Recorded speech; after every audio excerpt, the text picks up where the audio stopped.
So if you'll watch the first video we just posted showing a relative compression test on a known good engine with no compression loss, and then we removed a spark plug to create a compression loss, and we ran this test again. That way you can compare. In the first video, known good, now we got a bad one to compare it to. So taking a look at this, we crank the engine over, we got a good capture here. And just to kind of show you what we're looking at, this is my trace on my ignition coil, which is ignition coil number 3, right here. Okay, when we look at our firing order, 1872653, so this is number 3, then this is 1, this is 8, this is 7. Yep, I missed 2, didn't I? Sorry. 1, 8, 7, 2, 6. And I put a marker right here so you can see that sharp drop in voltage as cylinder 6 came up on compression.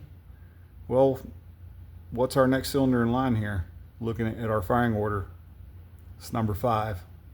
So I removed the number 5 spark plug, and there's a complete loss of compression. There's nothing there. There's no drop in voltage when the cylinder comes up on compression because there's no resistance against the piston as it's compressing. Spark plug's gone. Equals loss of compression.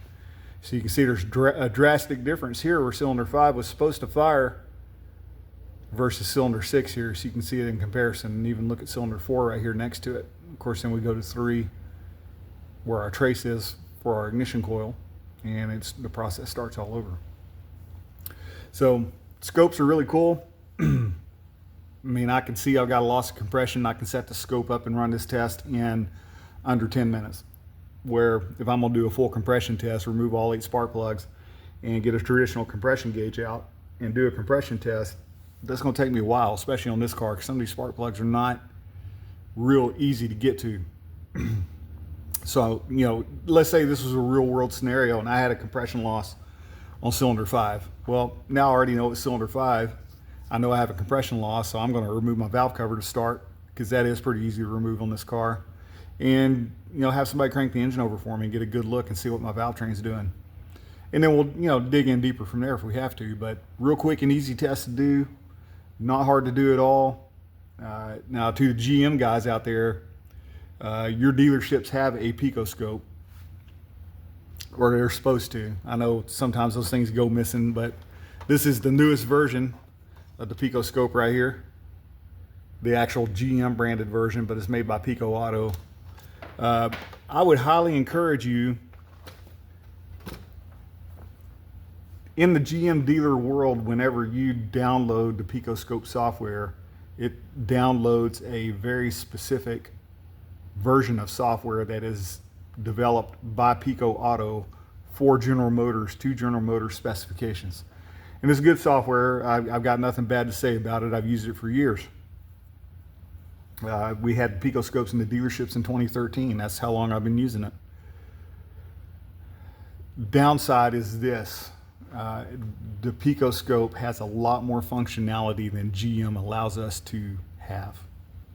In other words, so go to picoauto.com. I'll go ahead and put another link in the description of this video, and download the actual picoscope diagnostic software and Pico 7 software from Picoscope, and you'll have a lot more things that you can actually do with it versus the GM versions of the software. Just, you know, throwing that out there. So I want to show you one more thing, and then we'll put an end to this video here. I actually was able to get a lot more videos posted today than I thought I was going to be able to. So if I can get my camera to focus. It's giving me a little trouble today.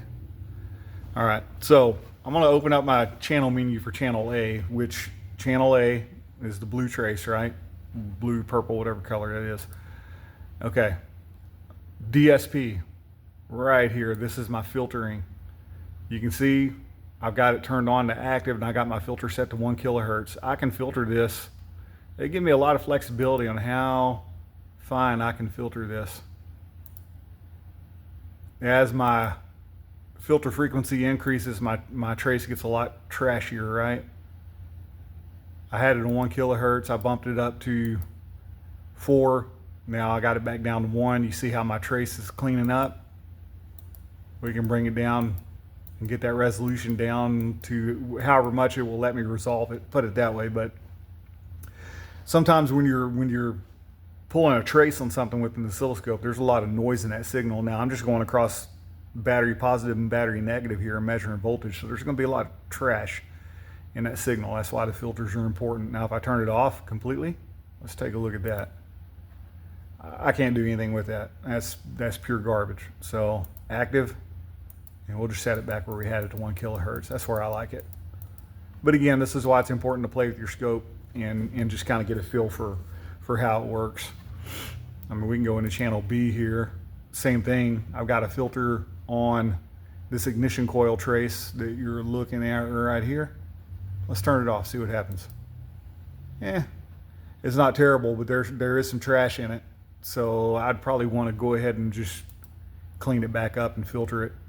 And again, you can play with the filter and filter it down as fine as you want to, or if you want to leave it a little trashy.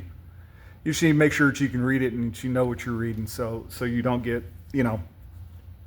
confused as to what you're looking at and maybe misdiagnose something, or create more work for yourself when it's unnecessary.